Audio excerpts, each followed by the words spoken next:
Hi, my name is Reid Blakley. This is the first of what will hopefully be many video segments that I'll be presenting to you here for thepunkmovie.com. There's hundreds of hours of interview footage that has yet to see the light of day. So what I'll be doing before each clip is providing some history, some context for the clip, why it's important, giving a little bit of my own perspective as an independent musician in Vancouver. And hopefully in the next little while I'll also be joined by a couple of other people, so you have that to look forward to as well. Unfortunately, we're starting things off on a bit of a sad note.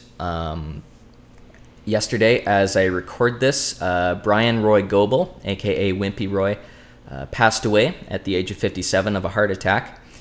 And he was best known as lead singer of the Subhumans. He was also the bass player in D.O.A. for quite a while, from the early 80s all through to the mid-1990s.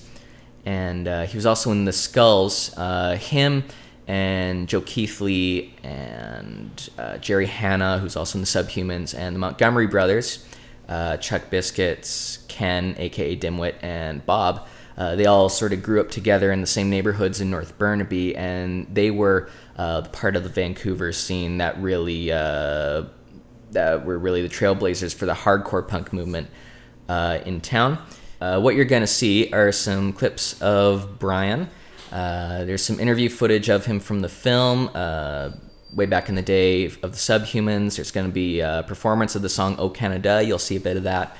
There's some never-before-seen interview footage of him with Joe Keithley and Jerry Hanna talking about how he got the name Wimpy. And you'll see a clip of him from the film as well about talking about what the Subhumans meant to him and what his vision was. So please enjoy, and stay tuned for more videos, and rest in peace, Brian. You'll be missed. That was good, yeah. Do you remember the time when I kept turning the light switch off in Toronto, at our house in Toronto, and I kept turning the light switch off on Dimwit while he was reading in his bedroom? Yeah. And then he came out and I stabbed him in the stomach with a spoon. I do remember that. And then I came rolling down the hallway being beaten upon by Dimwit, and Brian was sitting reading the paper on a brick or something, because we had no furniture. Right. He was sitting reading the paper on a brick, and I came rolling down the hall towards the door, and Brian just shut the door with his foot.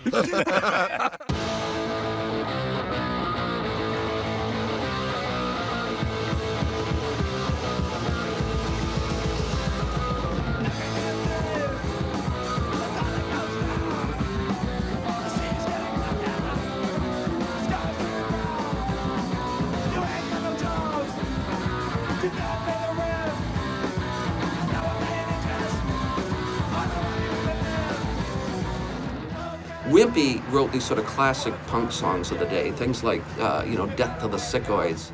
Then it all became just such a commercial trip, and it all became just a pile of bullshit, right? And then I heard the Damned and Sex Pistols around 76, and it definitely opened my eyes to the way of the future. Wimpy, originally by Simon Werner, was named, said need a name, so he says, well, you look like this famous chess player, La Bourdonnais, or something like that. Yeah, that was one that of didn't stick that long. Right? That wasn't going to stick, but...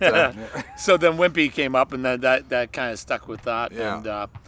But I think the whole, I don't think it was totally original coming up with, kind of like weird punk rock names. I think, once again, like English bands, that predated us were, already kind of like setting that trend, I think.